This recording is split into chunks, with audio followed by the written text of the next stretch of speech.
रामगढ़ नाम का एक गांव हुआ करता था। उस गांव में बिरजू नाम का एक किसान हुआ करता था। बिरजू अपनी माँ के साथ रहा करता था। बिरजू खेती किसानी कर कर अपना जीवन यापन करता था।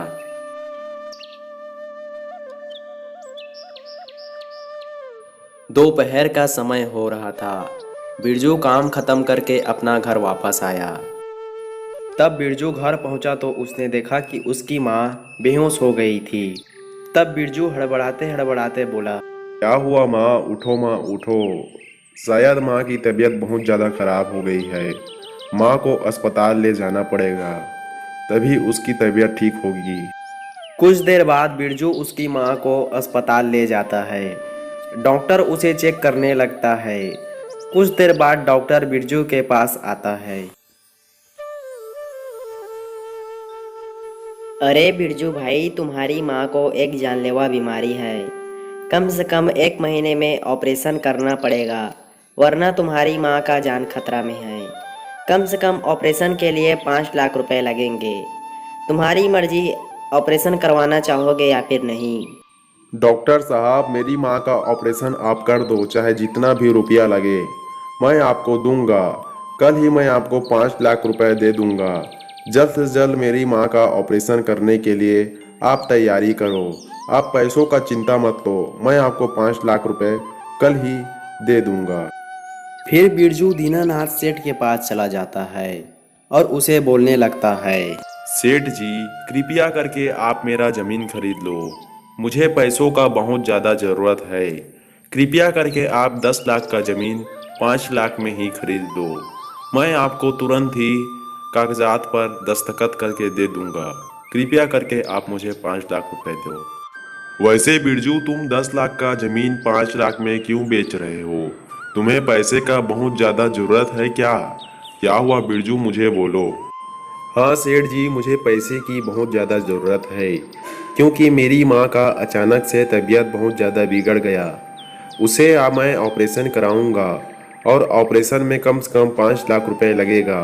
इसीलिए मैं अपनी ज़मीन को बेच रहा हूँ।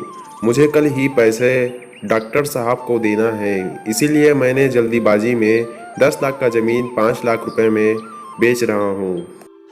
ठीक है बिरजू, मैं तुम्हारी ज़मीन को खरीदूंगा।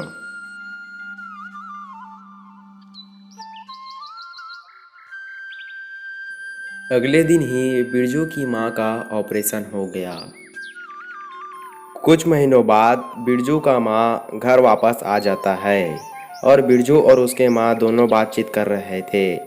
तब बिरजू की माँ ने, अरे बेटा, मेरी तबीयत खराब हो गई थी, तो तूने ऑपरेशन के लिए इतने सारे पैसे कहाँ से लाए?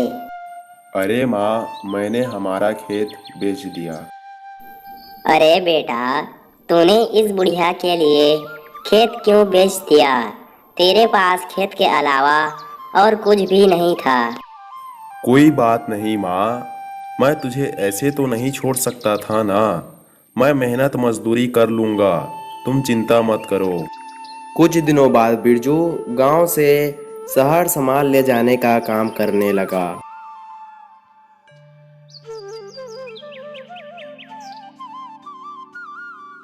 एक बार बिरजू काम करके घर वापस आ रहा था। तभी उसे एक तांत्रिक मिला। तांत्रिक ने बिरजू से कहा, अरे भाई, तुम्हारे पास कुछ खाने का सामान होगा तो मुझे दे दो। मैं बहुत दिन से भूखा हूँ, कृपया मुझे खाना खिला दो। ये लो भाई, मेरी माँ के लिए मैंने समोसा लाया था, वो तुम खा लो। तभी अचानक उस तांत्रिक की जगह भगवान शिव जी प्रकट हुए और भगवान शिव जी बिरजू को कहने लगे, बेटा बिरजू, मैं तुम्हारी परीक्षा ले रहा था और तुम इस परीक्षा में पास हो गए हो, और मैं तुम्हें आशीर्वाद देना चाहता हूँ कि तुम्हें कभी भी धन की कमी नहीं होगी। आशीर्वाद तुम पर। ऐसा कहकर शिव जी वहां से गायब हो जाते हैं और बिरजू की जगह पर पैसों की बारिश होने लगती है। बिरजू ये देखकर हक्का बक्का दंग रह जाता है।